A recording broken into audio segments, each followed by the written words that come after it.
asawa mo ako. Pero tuwing nakikita mo siya na may kasamang iba, pakiramdam ko, nawawala ka sa akin. Mahal mo pa ba siya? Para hindi ako nagmumukhang tanga na pinupuno yung pusong may iba pang laman.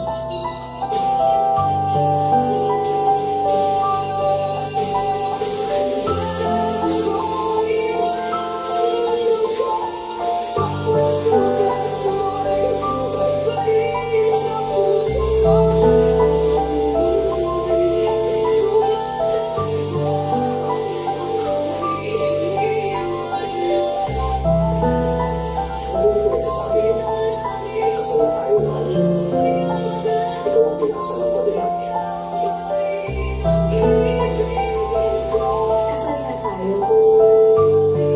Pero lately, parang ang lamig-lamig mo na sa akin. Isang simpleng hindi, at ikaw ang mahal ko lang ang gusto kong marinig, James.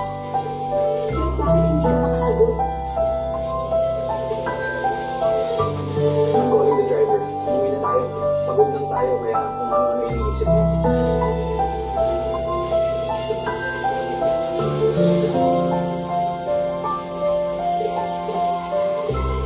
Umuwi?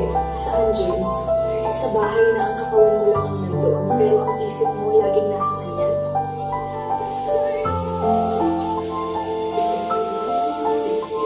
Akala ko talaga, okay na tayo.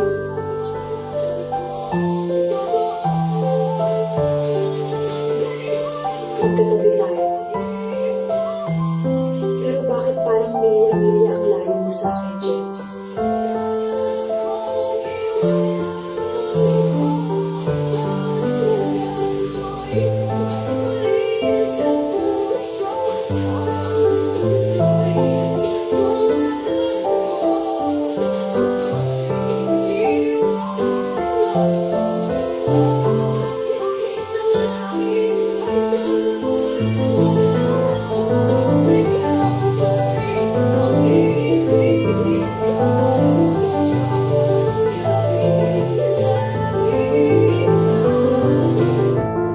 Good morning, love. I want your favorite. Baka gusto mo mag-lunch later?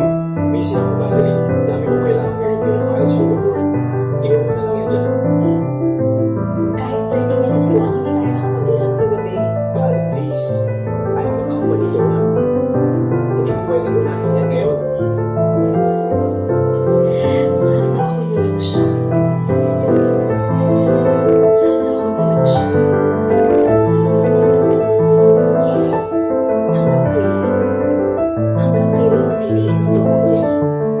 Hanggang kailan ka mamakakaawa sa pagmamahal ng sarili mong asawa?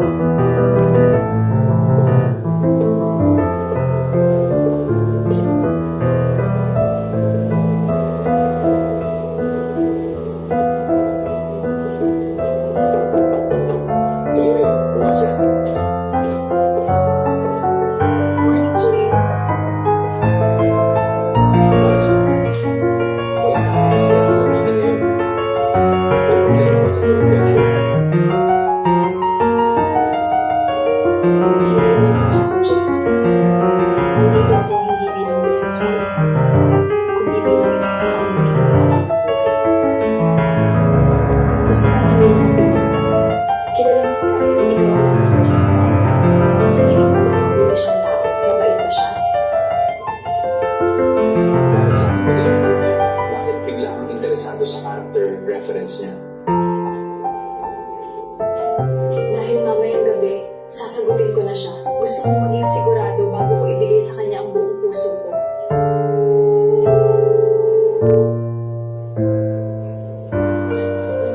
Are you out of your mind, Mari? Kakawagsak lang ng kumpanya niya. At siya ang isasagot mo? Gusto mo bang hatakin ang mababa ang kumpanya mo?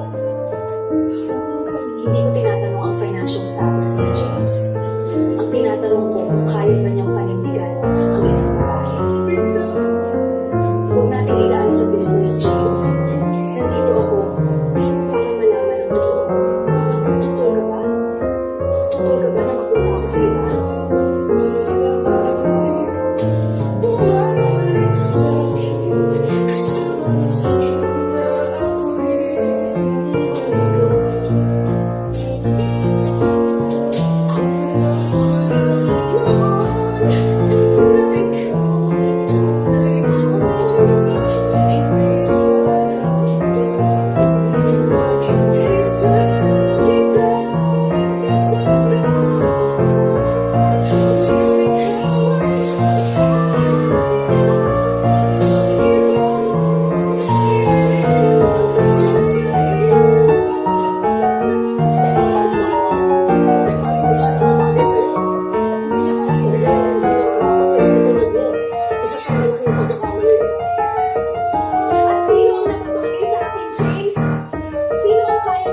hindi duwag.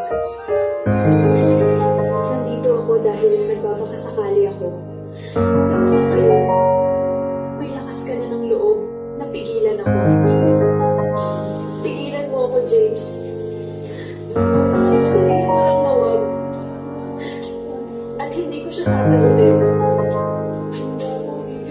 Mabait si Kyle. Sigurado akong aalagaan ka niya. Salamat sa oras mo, James. Goodbye.